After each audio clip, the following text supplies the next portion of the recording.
그럼 본인은 세월호 참사 4월 16일 그날 어디서 뭐 하셨습니까?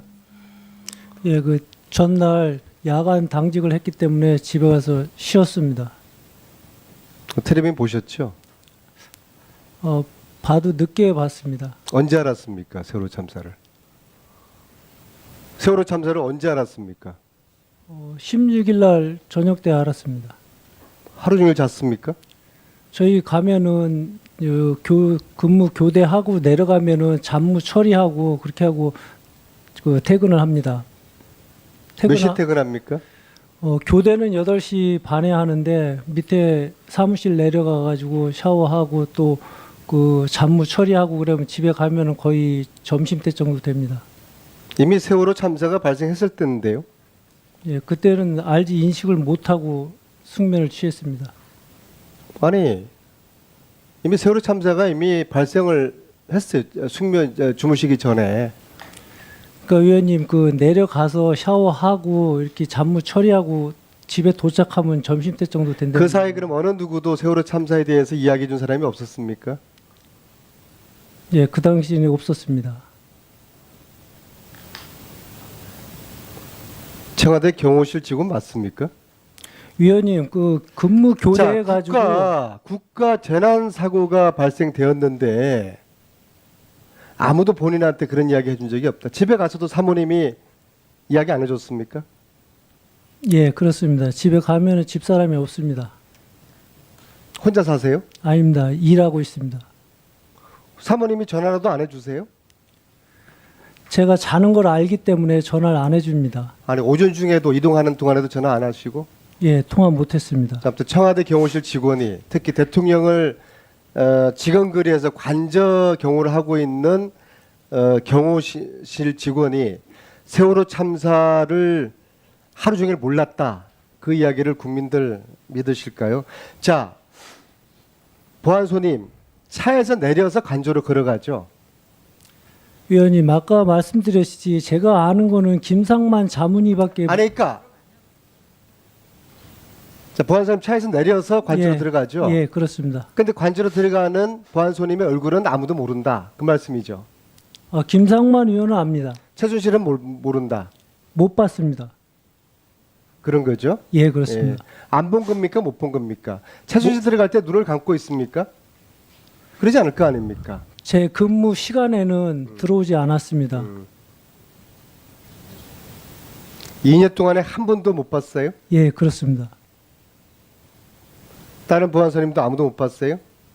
자, 어쨌거나 차에서 내려서 관저 안으로 걸어가는 것이죠. 예, 그래서 보안소님이라고 그러면은 구순성 정의는 다 얼굴은 아는 것이죠. 말은 못할 뿐이지 누군지. 그러니까 보안소님이라 하면은 김상만 자문위를 말씀하시는 누구든지. 김상만 말고 다른 보안소님들 있지 않습니까?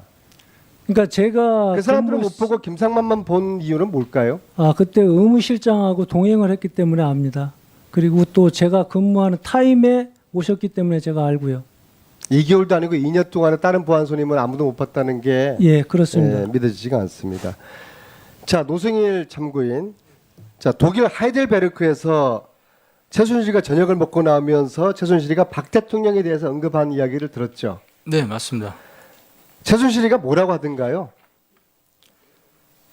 굉장히 오래된 그 언니 동생이라고 이렇게 표현했습니다. 그래서 친분 관계를 은근히 과시를 하던가요? 예, 그래서 제가 지금의 현재 대통령이냐고 물어봤습니다. 그런데 맞다고 그랬습니다. 그때 처음 그 관계를 알았어요? 저는 그 전에 이제 인지를 하고 있었고 그날 이제 그 최순실한테 얘기 들은 건 처음입니다. 좋게 이야기하던가요? 아니면은 뭐 부정적으로 이야기하던가요? 좋게 얘기했습니다. 네, 알겠습니다. 자, 조윤선 장관. 자, 예술인 지원 배제 명단 그거 이제 인정하셨죠? 그게 바로 블랙리스트입니다. 인정하시죠? 네. 자, 근데 9,000명 중에서 7,700명이 지원을 받았기 때문에 이게 어떤 블랙리스트냐 그런 논리였었죠. 그때 교문위에서 질문을 주셨던 그 그렇죠. 리스트에 대해서 답변을 드렸습니다. 자, 그러면은 어떤 근거가 있었으니까 900명을 보셨으니까 그 중에 770명이 지원받았다는 것을 확인하셨을 거 예, 아닙니까? 그 한국일보에서 나온 그 표제에 있는 대로를 확인했습니다. 주무장관으로서 그 900명의 명단을 한 번도 훑어볼 9천 아, 명. 예. 한 번도 주무장관으로서 그 명단을 훑어보고 싶은 그런 생각이 안 그거는 들었어요? 아니요, 인터넷에서 다 뽑으면 나오는 거기 때문에 제가 그럼 일일이 볼 필요는 없었습니다. 대충 훑어봤어요? 아니요, 안 봤습니다. 그게 이상한 거예요. 문체부 장관은 블랙리스트 이 존재는 위헌을 한 행위인데 그런 이야기가 언론과 국회에서 제기되면은 아래 직원한테 도대체 이게 뭐냐 갖고 와봐라. 그게 자연스러운 거 아니겠어요? 예, 그렇게 했습니다. 그래서 그게 있는지 가져오라고 했더니 그랬더니. 청와대에서 받은 그런 리스트는 없다고 했습니다. 자, 예술국장 우상일에 대해서 제가 이야기하겠습니다. 우상일은 미국 유학 중에 파견 연수 중에 들어옵니다. 들어온 과정은 김기춘이가 데리고 왔습니다. 이야기 들어보셨어요? 아니요, 못 들어봤습니다. 자, 김종희가 유진영 장관한테 이게 14년 초의 이야기입니다. 김종 차관이 유진영 장관에게 내가 필요하니까 써야 되겠다 이야기를 합니다. 미국에서 데리고 와야 되겠다 이야기합니다. 유진영 장관은 반대를 합니다. 왜냐하면은 연수 기간 중에 공무원들을 중간에 데리고 오는 경우는 없기 때문입니다. 유진영 장관이 유종복 당시에 행안부 장관하고도 상의를 합니다. 유종복 장관도 반대합니다. 왜? 그렇게 하면은 문체부 T1회가 없어질 수가 있다. 그래서 유진용 장관의 반대로 김종이 이거를 안 하기로 하는 걸로 일단 정리가 됐는데 그 이후에 청와대 김기춘한테 유진용 장관에게 전화가 옵니다. 김기춘 실장이 유진용 장관에게 우상희를 데리고 와라. 직권남용이죠. 이 이야기 들으셨어요? 저는 못 들었습니다. 그래서 들어온 사람이 우상일입니다. 우상일은 김종의 부역자입니다. 그 사람이 예술국장이고 그 사람이 블랙리스트 관리하는 그 시기하고 정확히 일치를 합니다. 아니요. 문제는 지금도 우상일 예술국장으로부터 그 보고를 받고 있다는 것은 오히려 일치가 아니라 조윤선 장관과 예술국장이 함께 블랙리스트의 존재를 왜곡하거나 은폐하고 있다고 생각합니다. 한 말씀 해보세요. 우 국장이 그 업무를 할 때에는 그 관리를 하는 업무는 담당하지 않은 것으로 알고 있습니다. 그 시기가 일치를 한다니까는요. 2015년, 16년 그 시기가 일치를 한다니까는요. 제가 그렇게 듣지를 못했는데요. 제가 교문이 거기서 부파기예요. 예. 예? 19대도 있었고요. 예?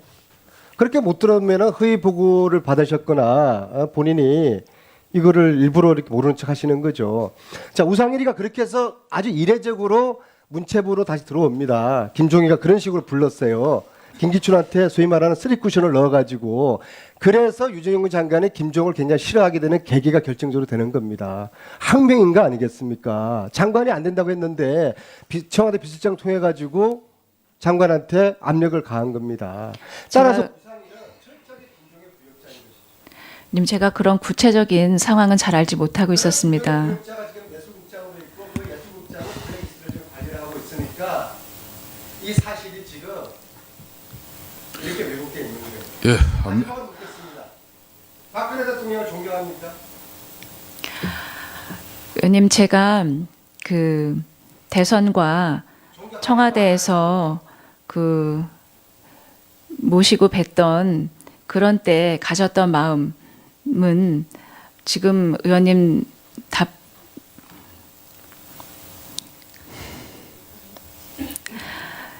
제가 가까이서 모시고 또 특히 이런 일과 관련 없이 제게 하셨던 말씀과 또 그런 생각들을 바탕으로 했을 때 굉장히 이 좋은 생각들을 많이 하셨다는 점은 제가 모시고 일했었을 때 느꼈었습니다.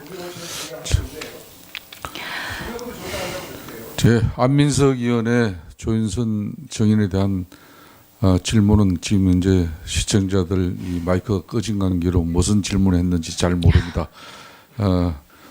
안민석 의원의 신문 내용은 지금도 박근혜 대통령 존경하느냐에 대한 답변 요구였습니다. 자, 다음은